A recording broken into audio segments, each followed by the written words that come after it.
सर्व स्टाफनी UHV2 या प्रोग्रामसाठी रजिस्ट्रेशन कसं करायचं, तर आपल्या ग्रुपवरती जी लिंक आलेली आहे त्या लिंकवरती तुम्ही क्लिक करायचं आहे.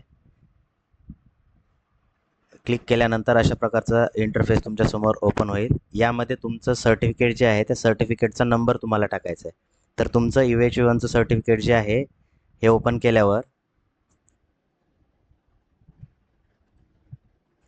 इथे तुम्हाला शेवटी नंबर दिसतो. AICT पासून ते शेवटपर्यंत हा नंबर तुम्हाला काय करायचा आहे, कॉपी करून पेस्ट करायचा आहे. कॉपी होत नसेल तर तुम्हाला टाईप करायचा आहे.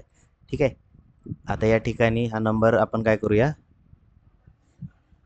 टाकला इथे नंबर टाकल्यानंतर इथे चेक या ऑप्शनवरती क्लिक करायचं. चेक ऑप्शनवरती क्लिक केल्यानंतर इथं बघा इंटरफेस येतो, you are eligible for refresher to workshop. त्यानंतर ओके करायचं आहे. ओके केल्यानंतर तुमची बेसिक इन्फॉर्मेशन जी ऑलरेडी या ठिकाणी फिल केलेली आहे, काही गोष्टी फक्त ज्या अपडेट करायच्या त्या गोष्टी तुम्ही इथं अपडेट करून घ्यायच्या, ज्या नसतील त्या. ठीक आहे. जसं की इथे बघा मोबाईलवर पण तुम्ही करू शकता रजिस्ट्रेशन. आता इथे आपल्याला काय करायचं आहे, इन्स्टिट्यूटचं स्टेट महाराष्ट्र. आपलं कॉलेजला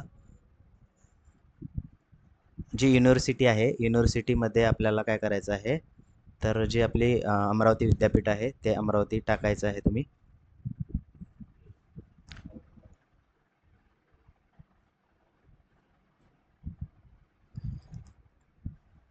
हे टाकल्यानंतर इथे इन्स्टिट्यूटचं नाव येईल आपलं, ते नाव सिलेक्ट करायचं.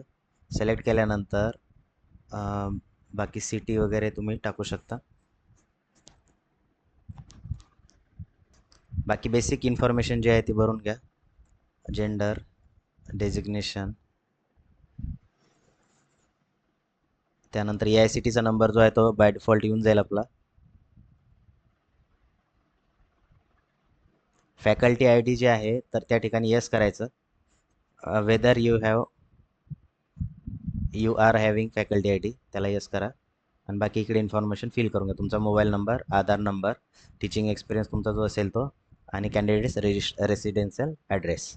ठीक आहे. हे सगळं झाल्यानंतर तुम्हाला आय हिअर बाय डिक्लाईनवरती क्लिक करायचं आहे. मी सांगतोच आता.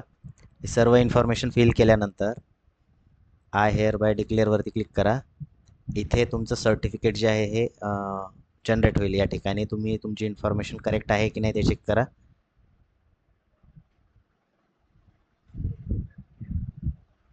ठीक आहे. हे जर ओके असेल त्यानंतर याला कट करा आणि नंतर सबमिट करा. ओके.